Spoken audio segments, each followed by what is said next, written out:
आज की दुनिया में हम पहले से ज्यादा जुड़े हुए हैं, पर भीतर से पहले से ज्यादा विचलित भी।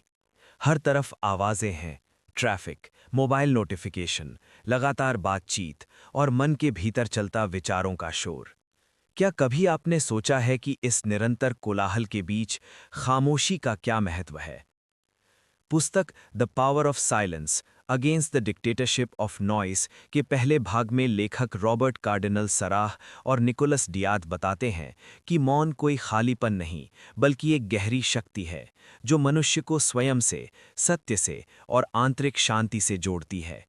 ये भाग हमें सिखाता है कि शोर केवल वातावरण नहीं बिगाड़ता, बल्कि हमारी चेतना को भी सतही बना देता है। आधुनिक जीवन शोर से भरा है। सुबह आंख खुलते ही मोबाइल स्क्रीन, दिन भर काम का दबाव और रात तक लगातार सूचना का प्रवाह, ये सब मिलकर हमें ठहरने नहीं देता। हम हर खाली क्षण को किसी आवाज से भर देते हैं। धीरे धीरे मन को शांति असहज लगने लगती है। लेखक कहते हैं कि यही शोर की तानाशाही है, एक ऐसी स्थिति जहां मनुष्य चुप रहने की क्षमता खो देता है। उदाहरण, कल्पना कीजिए आप एक कमरे में अकेले बैठे हैं। कोई संगीत नहीं, कोई बातचीत नहीं, कोई स्क्रीन नहीं। कुछ ही मिनटों में मन बेचैन होने लगता है। हम कुछ सुनना या करना चाहते हैं। यही वो क्षण है जहां हम मौन से बचते हैं, क्योंकि मौन हमें स्वयं से मिलाता है। लेखक स्पष्ट करते हैं कि मौन केवल आवाज का अभाव नहीं है। मौन 3 स्तरों पर होता है: बाहरी, मानसिक और आत्मिक। बाहरी मौन में वातावरण शांत होता है। मानसिक मौन में विचारों की भीड़ कम होती है। आत्मिक मौन में व्यक्ति भीतर स्थिरता और सजगता का अनुभव करता है। यदि बाहर शांति हो पर मन में हलचल हो तो वो अधूरा मौन है। सच्चा मौन भीतर जन्म लेता है। उदाहरण, जब कोई व्यक्ति प्रकृति के बीच बैठता है, जैसे पहाड़ों में, जंगल में या शांत झील के किनारे, तो वो सिर्फ बाहर की शांति नहीं सुनता, बल्कि भीतर भी एक धीमी स्थिरता महसूस करता है। सांस गहरी होती है, विचार धीमे होते हैं और मन वर्तमान में ठहर जाता है। यही जीवंत मौन है। लेखक बताते हैं कि शोर मनुष्य को प्रतिक्रिया देने का आदी बना देता है। हम सुनने से पहले बोलते हैं, सोचने से पहले निर्णय लेते हैं। शोर हमें बाहरी दुनिया में उलझाए रखता है, जबकि मौन हमें भीतर ले जाता है। मौन में हम अपनी भावनाओं को स्पष्ट रूप से पहचानते हैं। हम अपनी आशंकाओं, इच्छाओं और कमजोरियों को देखते हैं। ये अनुभव हमेशा सहज नहीं होता, पर यही आत्म परिवर्तन की शुरुआत है। उदाहरण, कई बार किसी कठिन निर्णय से पहले व्यक्ति अकेले टहलने जाता है या शांत बैठता है। उसी शांति में उसे सही उत्तर मिलता है। भीड़ और शोर में जो बात स्पष्ट नहीं होती, वो मौन में समझ आ जाती है। लेखक कहते हैं कि सत्य कभी शोर में नहीं बोलता। जीवन के महत्वपूर्ण उत्तर धीमी आवाज में मिलते हैं। विवेक, करुणा और आत्मबोध, ये सब मौन में प्रकट होते हैं। जब मन शांत होता है, तब विचार परिपक्व होते हैं। मौन मनुष्य के भीतर एक आंतरिक प्रयोगशाला बन जाता है, जहां वो स्वयं को समझता है। प्रकृति मौन की सबसे बड़ी शिक्षक है।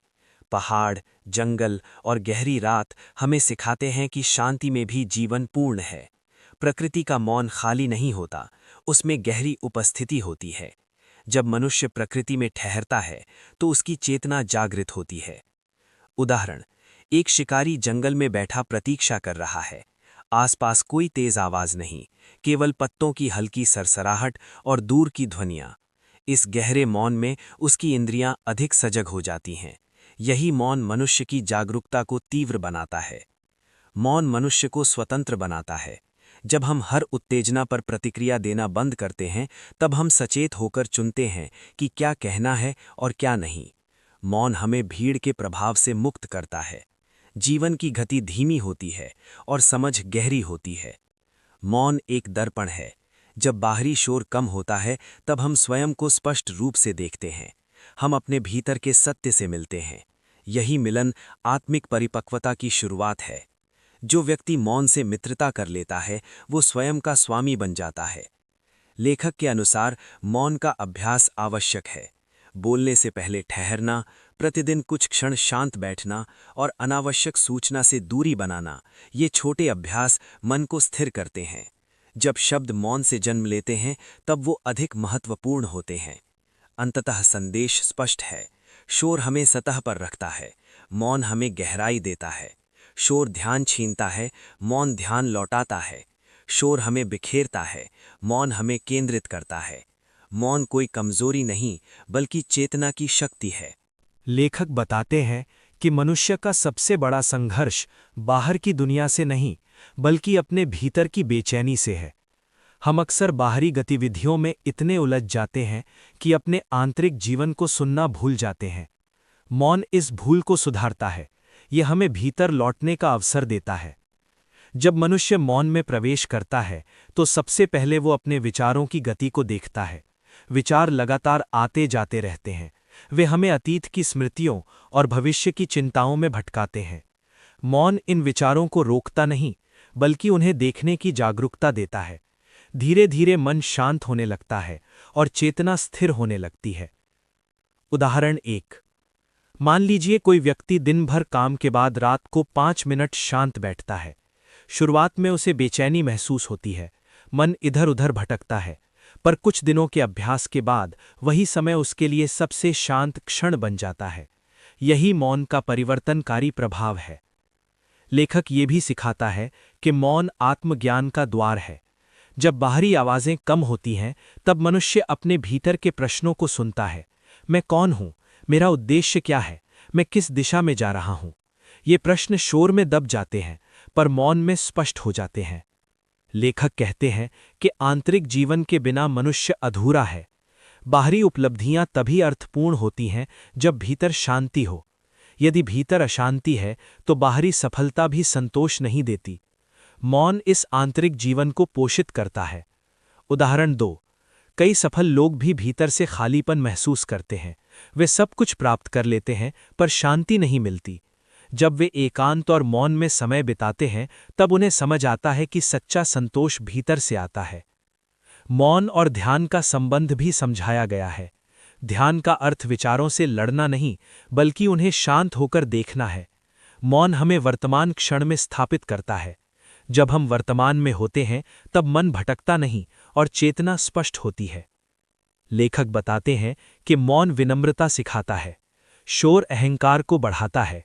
हम चाहते हैं कि हमें सुना जाए, देखा जाए, स्वीकार किया जाए। मौन हमें सिखाता है कि सुनना बोलने से अधिक महत्वपूर्ण है। जब मनुष्य सुनना सीखता है, तभी वो समझना सीखता है। उदाहरण 3। एक सच्चा शिक्षक अधिक बोलता नहीं, अधिक सुनता है। वो छात्रों के प्रश्नों के बीच ठहरता है। उसी ठहराव में समझ जन्म लेती है। यही मौन की शिक्षा है। मौन भय से मुक्ति देता है। जब हम अकेले होते हैं तो हमें अपने भीतर की असुरक्षाएं दिखाई देती हैं। मौन से भागना आसान है, पर उसका सामना करना परिवर्तन लाता है। धीरे धीरे मनुष्य स्वयं को स्वीकार करना सीखता है। मौन वर्तमान क्षण का अनुभव कराता है। अतीत और भविष्य की चिंता कम हो जाती है। सांस की लय, हृदय की धड़कन और जीवन की सूक्ष्म अनुभूति स्पष्ट होने लगती है। यही सजगता आंतरिक शांति की आधारशिला है। उदाहरण 4। सुबह के समय जब वातावरण शांत होता है, यदि कोई व्यक्ति कुछ क्षण गहरी सांस लेकर बैठता है, तो वो महसूस करता है कि मन धीरे धीरे स्थिर हो रहा है। यही मौन का सरल अभ्यास है। लेखक कहते हैं कि मौन आध्यात्मिक शक्ति का स्रोत है। ये मनुष्य को भीतर से मजबूत बनाता है। जब बाहरी परिस्थितियां बदलती हैं, तब भी मौन में स्थित व्यक्ति संतुलित रहता है। उसका निर्णय स्पष्ट होता है, उसका दृष्टिकोण व्यापक होता है। लेखक का केंद्रीय संदेश है कि मौन केवल अभ्यास नहीं, जीवन शैली है। ये केवल कुछ मिनटों का अनुभव नहीं, बल्कि हर क्षण की सजगता है। जब हम बोलते हैं, चलते हैं, काम करते हैं, यदि भीतर शांति बनी रहे, तो वही सच्चा मौन है। अंततः लेखक बताते हैं कि आंतरिक जीवन के बिना बाहरी जीवन दिशाहीन हो जाता है। मौन हमें दिशा देता है। ये हमें स्वयं से जोड़ता है, और स्वयं से जुड़कर ही मनुष्य संसार को सही रूप में समझ सकता है। लेखक कहते हैं कि प्रार्थना का सबसे गहरा रूप शब्दों में नहीं, बल्कि मौन में होता है। जब मनुष्य शांत होकर भीतर स्थिर होता है, तब वह केवल बोलता नहीं, वह सुनता है।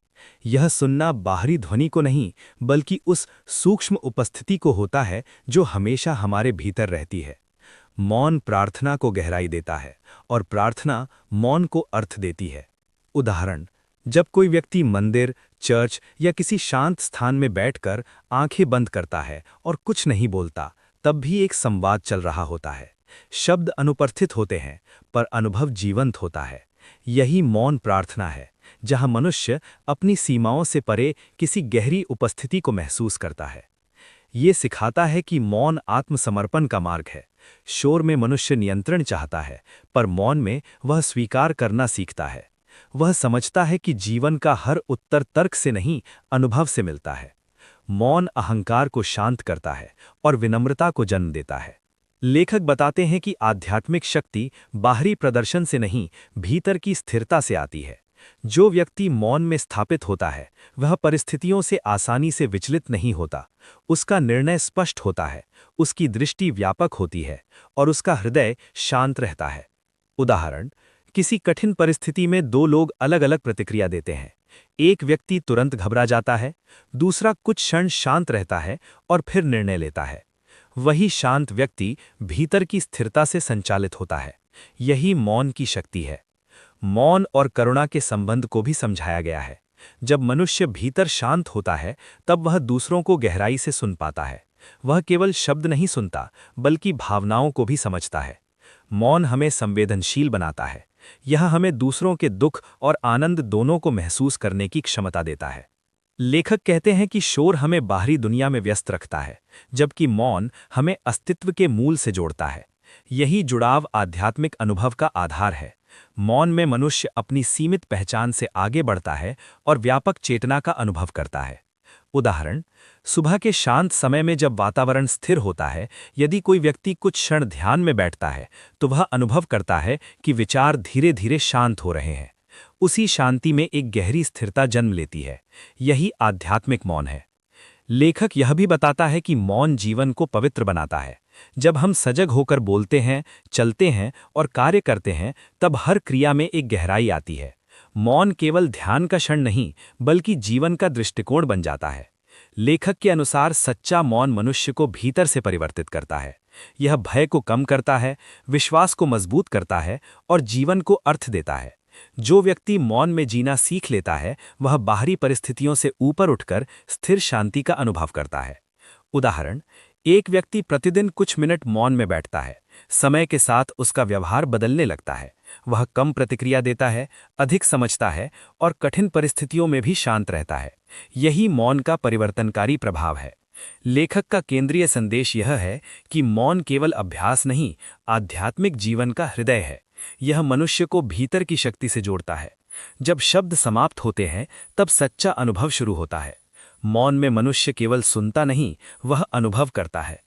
अंततः लेखक हमें याद दिलाते हैं कि जीवन की सबसे गहरी सच्चाइयाँ शोर में नहीं, मौन में प्रकट होती है। मौन हमें स्वयं से जोड़ता है, स्वयं हमें सत्य से जोड़ता है और सत्य हमें शांति देता है। आपने सुना मौन की उस शक्ति के बारे में, जो शोर से नहीं, गहराई से जन्म लेती है। पुस्तक the power of silence against the dictatorship of noise हमें याद दिलाती है कि सच्ची शांति बाहर नहीं, भीतर मिलती है। जब हम ठहरते हैं, जब हम सुनते हैं, तब जीवन की दिशा स्पष्ट होने लगती है। मौन हमें स्वयं से मिलाता है, स्वयं हमें सत्य से जोड़ता है और सत्य हमें शांति देता है। यदि यह विचार आपके हृदय को छू गया हो, तो इस वीडियो को लाइक करें, चैनल को सब्सक्राइब करें और इस संदेश को उन लोगों तक पहुंचाएं जिन्हें आंतरिक शांति की तलाश है। अगली मुलाकात में हम एक और गहरी यात्रा पर साथ चलेंगे। तब तक कुछ क्षण मौन में बिताइए, क्योंकि कभी-कभी सबसे गहरी आवाज खामोशी में ही सुनाई देती है।